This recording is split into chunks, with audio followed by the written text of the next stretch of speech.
Hello, everybody. I'm going to read out of the One Year Bible, the New Living Translation, for January 21st. And it starts in Genesis 4 2 through 18, 43 to 34. On the third day, Joseph said to them, I am a God fearing man. If you do as I say, you will live. If you really are honest men, choose one of your brothers to remain in prison. The rest of you may go home with grain for your starving families. But you must bring your youngest brother back to me. This will prove that you are telling the truth, and you will not die. To this they agreed. Speaking among themselves, they said, Clearly we are being punished because of what we did to Joseph long ago. We saw his anguish when he pleaded for his life, but we wouldn't listen. That's why we're in this trouble. Didn't I tell you not to sin against the boy? Reuben asked. But you wouldn't listen, and now we have to answer for his blood. Of course they didn't know that Joseph understood them, for he had been speaking to them through an interpreter. Now he turned away from them and began to weep. When he regained his composure, he spoke to them again.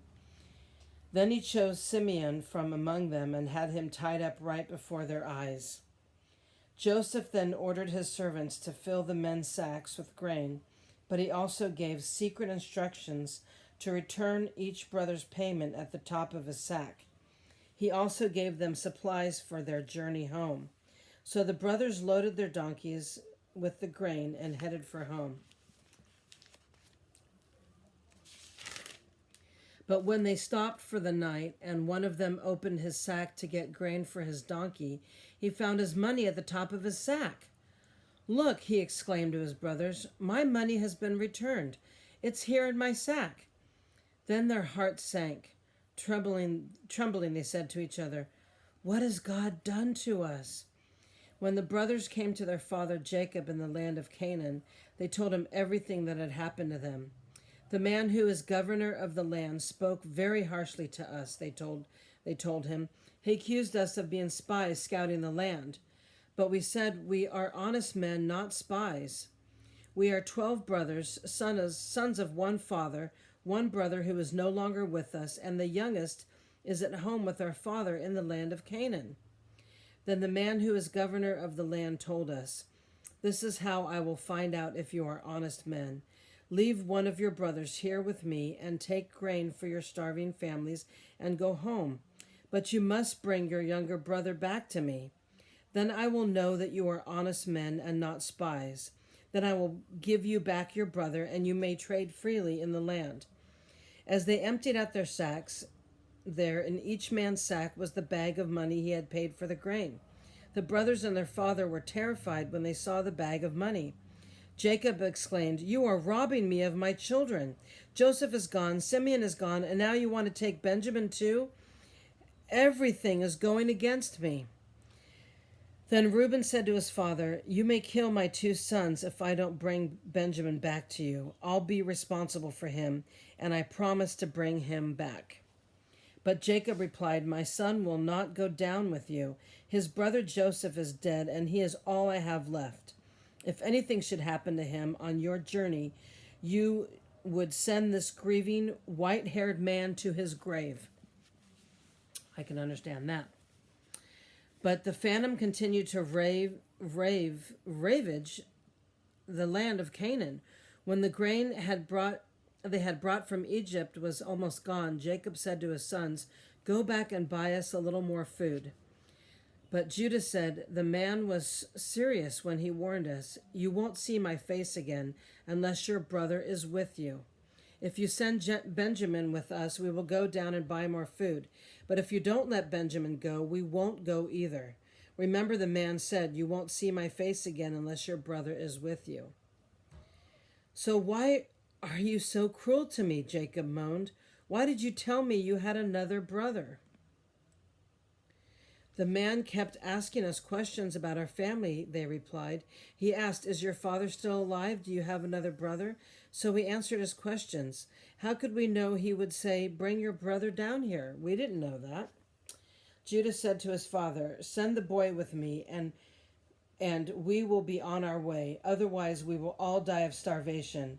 And not only we, but you and your little ones. I personally guarantee his safety. You may hold me responsible if I don't bring him back to you. Then let me bear the blame forever.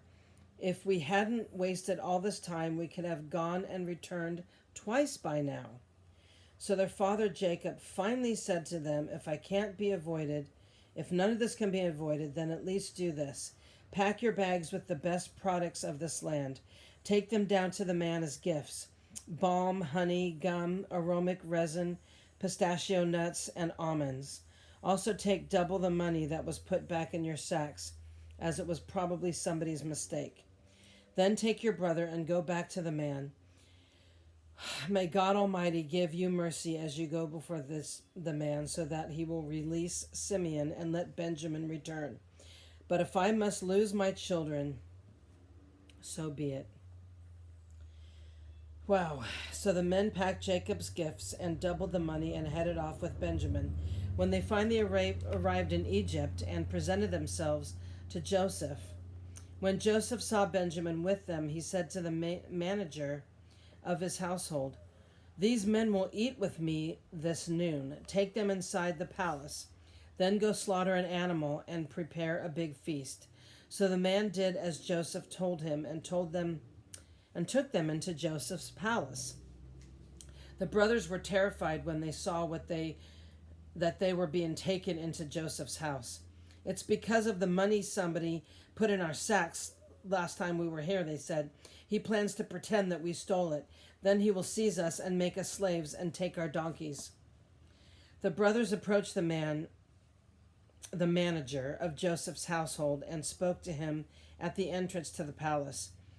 Sir, they said, we came to Egypt once before to buy food, but as we were returning home, we stopped for the night and opened our sacks.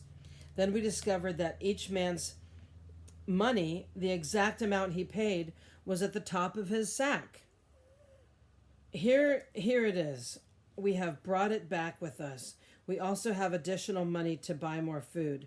We have no idea who put this money in our sacks. Relax. Don't be afraid, the household manager told them. Your God, the God of your father, must have put this treasure into your sacks. I know I received your payment. Then he released Simeon and brought him out to them. The manager then led the men into Joseph's palace. He gave them water to wash their feet and provided food for their donkeys. When they were told they would be eating there, so they prepared their gifts for Joseph's arrival at noon. When Joseph came home, they gave him the gifts that they had brought him. They bowed low to the ground before him. After greeting them, he asked, How is your father, the old man you spoke about? Is he still alive? Yes, they replied. Our father, your servant, is alive and well. And they bowed low again. Then Joseph looked at his brother, Benjamin, the son of his own mother. Is this your youngest brother, the one you told me about? Joseph asked. May God be gracious to you, my son. Then Joseph hurried from the room because he was overwhelmed with emotion. For this was his brother. He went into his private room where he broke down and wept. After washing his face, he came back out, keeping himself under control. That's not easy to do. Then he ordered, Bring out the food. The waiters served Joseph at his own table, and his brothers were served at a separate table.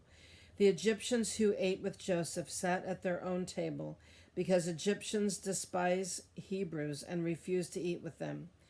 Joseph told each of his brothers where to sit, and to their amazement, he seated them according to age, from oldest to youngest. And Joseph filled their plates with food from his own table, giving Benjamin 5 times as much as he gave the others. So they feasted and drank freely with him. Wow, that's got to be the hardest thing ever. I can imagine. Moving on to Matthew 13:47, 14 through 12. Again, the kingdom of heaven is like a fishing net that was thrown into the water and caught fish of every kind. When the net was full, they dragged it up into the shore, sat down, and sorted the good fish into crates, but threw the bad ones away. That is the way it will be at the end of the world. The angels will come and separate the wicked people from the righteous, throwing the wicked into the fiery furnace, where they will be weeping and gnashing of teeth. Do you understand all these things? Yes, they said, we do. Then he added, every teacher of religious law who becomes a disciple in the kingdom of heaven is like a homeowner who brings home his storeroom new gems of truth as old. Sorry, I got to read that again. The kingdom of heaven is like a homeowner who brings from his storeroom new gems of truth as well as old. When Jesus had finished telling these stories and illustrations, he left that part of the country. He returned to Nazareth, his hometown. When he taught there in the synagogue, everyone was amazed. And they said, where does he get his wisdom and power to do miracles? Then they scoffed, he's just the carpenter's son, and we know Mary, his mother, and his brothers, James and Joseph, Simon and Judas. All his sisters live right here among us. Where did he learn all these things? And they were deeply offended and refused to believe him. Then Jesus told them, a prophet is honored everywhere except in his own hometown and among his own family. And so he did only a few miracles there because of their unbelief. That's really sad. When Herod Apostus, the ruler of Galilee, heard about Jesus, he said to his advisors, this must be John the Baptist raised from the dead. That is why he can do such miracles. So Herod had arrested and imprisoned John as a favor to his wife, Herodias, the former wife of Herod's brother Philip. John had been telling Herod, it is against God's law for you to marry her. Herod wanted to kill John, but he was afraid of a riot because all the people believed John was a prophet. But at a birthday party for Herod, Herodias' daughter performed a dance that greatly pleasured him, so he promised with a vow to give her anything she wanted. At her mother's urging, the girl said, I want the head of John the Baptist on a tray. Then the king regretted what he had said, but because of the vow he had made in front of his guests, he issued the necessary orders. So John was beheaded in the prison, and his head was brought on a tray and given to the girl, who took it to her mother. Later, John's disciples came for his body and buried it. Then they went and told Jesus what had happened. Psalm 18:16-36. I'm going to have to put my glasses on, guys.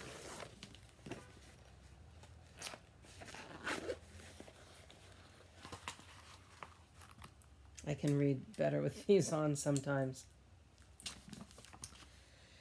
Psalm 18:16-36. He reached down from heaven and rescued me. He drew me out of deep waters. He rescued me from my powerful enemies, from those who hated me and were too strong for me. They attacked me at the moment when I was in distress, but the Lord supported me. He led me to a place of safety, and he rescued me because he delights in me. The Lord rewarded me for doing right. He restored me because of my innocence, for I have kept the ways of the Lord. I have not turned from my God to follow evil. I have followed all his regulations. I have never abandoned his decrees. I am blameless before God. I have kept myself from sin. The Lord rewarded me for doing right. He has seen my innocence. To the faithful you show yourselves faithful.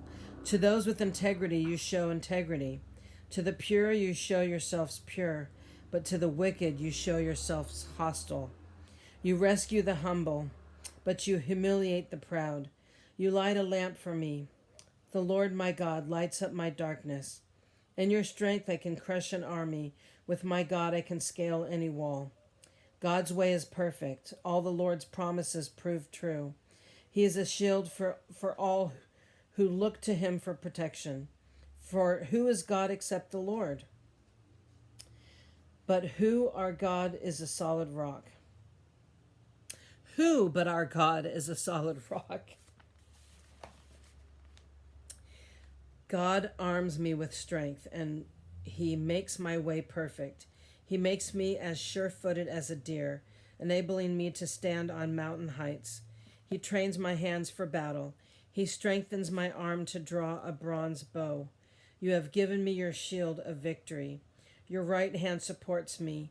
Your help has made me great. You have made a wide path for my feet to keep them from slipping. Proverbs 4:7-10. Getting wisdom is the wisest thing you can do, and whatever else you do, develop good judgment. If you prize wisdom, she will make you great. Embrace her, and she will honor you. She will place a lovely wreath on your head. She will present you with a beautiful crown. My child, listen to me and do as I say, and you will have a long, good life. Thank you for joining me today, and I will see you tomorrow.